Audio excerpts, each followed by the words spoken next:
KTM's 390 Duke has been the go-to motorcycle that has ruled the 400cc class of motorcycles for a good while now. But that scenario has now changed with the influx of new motorcycles of different genres from different brands. In 2023, Triumph launched the Speed 400, a modern classic style motorcycle that looks gorgeous, packs a potent motor, has a massive brand recall, but most importantly is an absolute fun machine to ride. Now, joining the party is Royal Enfield's new Guerrilla 450. Based on the Himalayan's platform, this one is designed for the streets and also packs a potent motor, also has a chunky design and looks absolute dapper in this Bravia blue livery.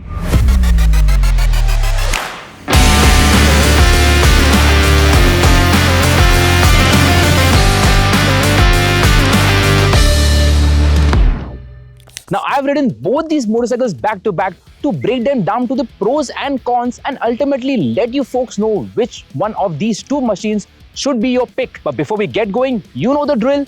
If you're new to our channel, do subscribe to us and hit that bell notification for the latest news, reviews and updates from the world of cars and bikes from Car and Bike. In this department, both motorcycles are handsome looking machines. The Guerrilla 450 might be based on its adventure focused sibling. However, Royal Enfield has pulled off a good job of giving it its own character and personality. Despite sharing components with the Himalayan, the Guerrilla comes across as a roadster with a funky vibe thanks to the vibrant color scheme and overall stance. And while it appeals more to the younger set of buyers in the market, it isn't quite the case with the older buyers. In the case of the Speed 400 wheel to wheel, Triumph has done nothing but a fantastic job of designing a motorcycle that looks complete and distinct from every angle. Dimensionally, the Speed 400 does come across as a more compact and proportioned motorcycle compared to the Guerrilla, which will be appreciated by slimmer riders and vice versa by slightly built riders for the Royal Enfield. The fit and finish on both the motorcycles is really good. Everything from the switch gear to the quality of painted surfaces to the touch and feel of parts feels upmarket and premium.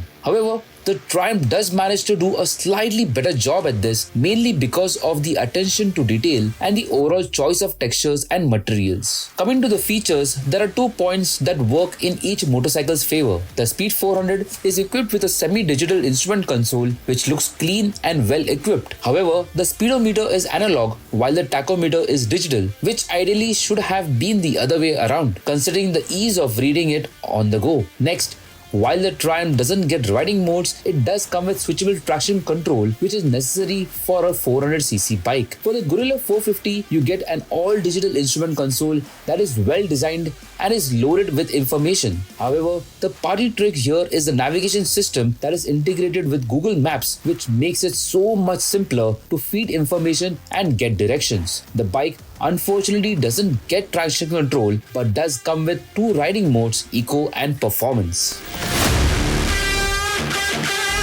Coming to the powertrain, both motorcycles are powered by newly developed single-cylinder liquid-cooled mills from the respective makers, and they produce more or less the same power figures. For the Guerrilla, you get the same Sherpa 450 mill from the Himalayan that is rated to produce 39.47 bhp and 40 Nm, while the Speed 400 packs the same power at about 39.5 bhp but a slightly lower torque figure of 37.5 Nm. Both motorcycles come mated to a 6-speed gearbox and are assisted by a slipper clutch. Between the two bikes, the Guerrilla does feel more livelier and eager to launch ahead, while the Speed 400 is more linear but has the better tractable motor that doesn't complain even if you were to ride in a higher gear at lower speeds. Also, the clutch action on the Speed is lighter compared to the Guerrilla, which makes the Triumph more easier to ride in bumper-to-bumper traffic.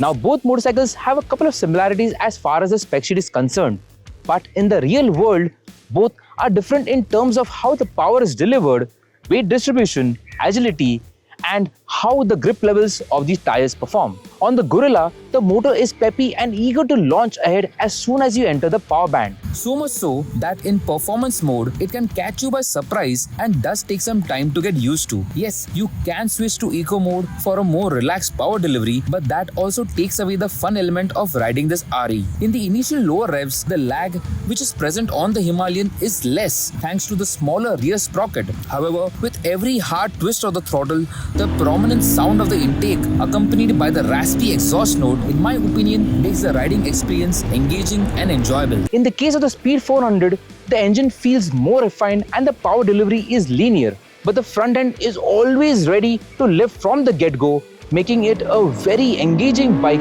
to ride across the rev band. Notably, you don't get any riding modes here, but you do get switchable traction control, which the Guerrilla misses out on. That said, let's give a listen to how the Speed 400 sounds.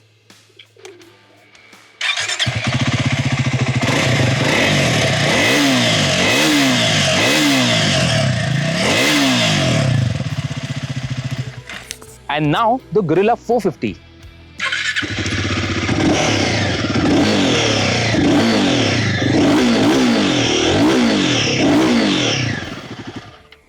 Let us know in the comments which of these exhaust notes you like the most.